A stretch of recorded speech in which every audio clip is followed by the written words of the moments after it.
Assalamualaikum warahmatullahi wabarakatuh. Pada video kali ini saya akan menjelaskan mengenai penentuan endgap energi dari suatu material semikonduktor hasil dari karakterisasi menggunakan UV-DRS dengan metode Kuppel-Kalman yang diolah datanya menggunakan software Origin. Nah,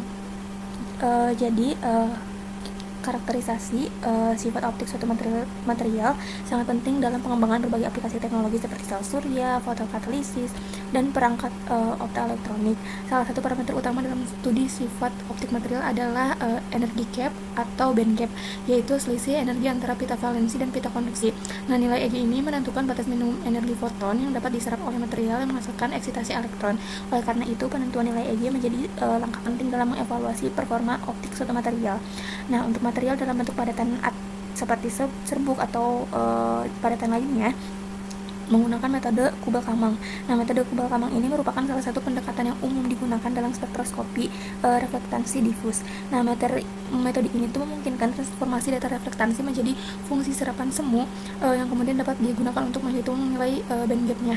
Nah, fungsi Kuppel-Kalman ini dirumuskan sebagai ini: Fr sama dengan 1 min R kuadrat per 2R, yang dimana R ini adalah koefisien reflektansi diffuse. Nah, selanjutnya nilai bandgap ini tuh ditentukan menggunakan metode bisa juga menggunakan metode Grafiktault dengan memplot FR HV pangkat N terhadap HV dan mengekstrapolarasi bagian linear dari kurva untuk menemukan titik potong terhadap sumber energi. Nah, nilai eksponen N ini ditentukan berdasarkan jenis transisi elektron. N sama dengan N2 untuk transisi langsung dan N sama dengan 0,5 untuk transisi tidak langsung. Nah, penggunaan metode Kuppel-Kalman ini memberikan keuntungan karena tidak memerlukan sampel dalam bentuk transparan, sehingga sangat cocok untuk karakterisasi material dalam bentuk serbuk atau lapisan tipis tak tembus cahaya.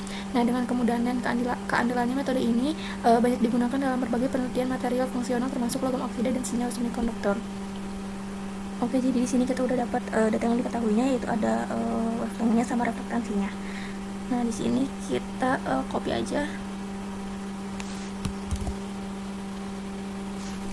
Terus kita ke aplikasi Origin.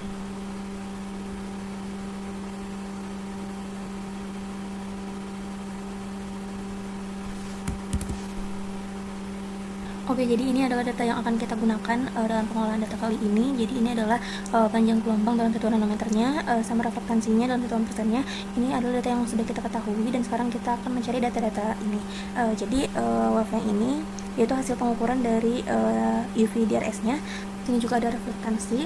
Makin tinggi nilai reflektansi ini, semakin banyak cahaya yang dipantulkan.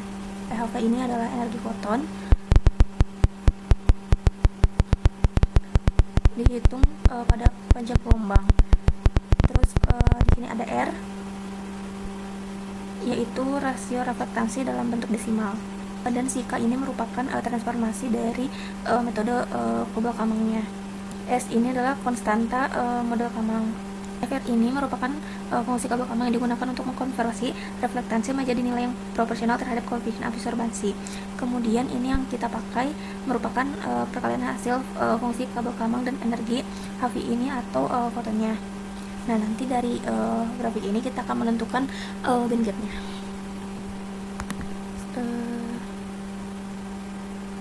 Set column values.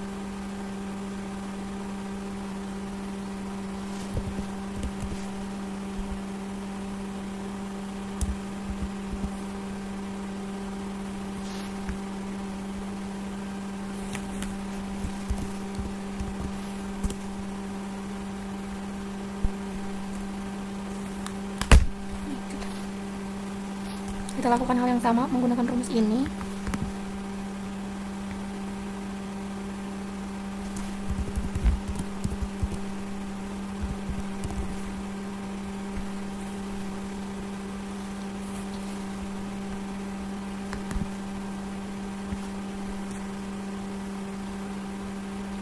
Ada typo.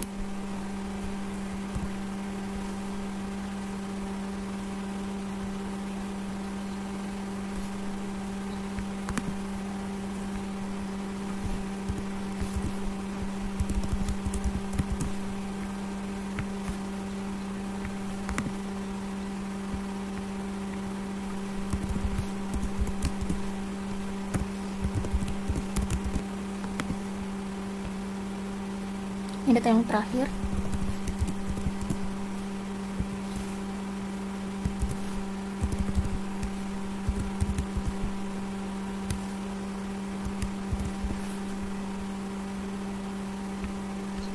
Ini merupakan data yang sudah kita cari dari rumusnya.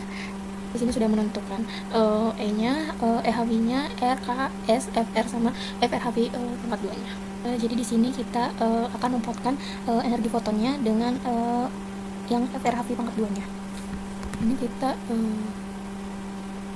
set S dulu, ini sebagai sumbu X dan ini sebagai sumbu Y. Kita plotkan.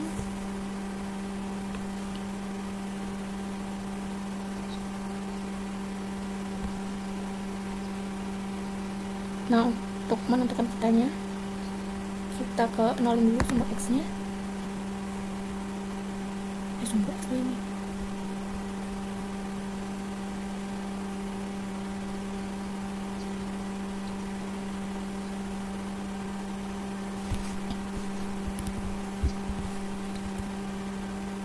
Tarik garis linearnya.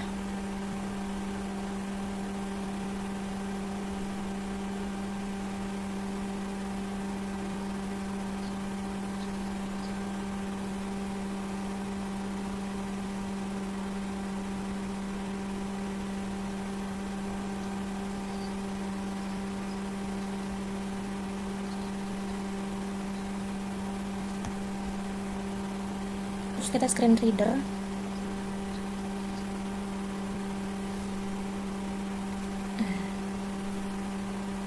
Ini kita udah dapat screen readernya.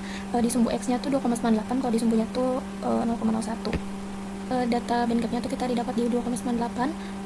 Oke, kita ganti dulu ininya.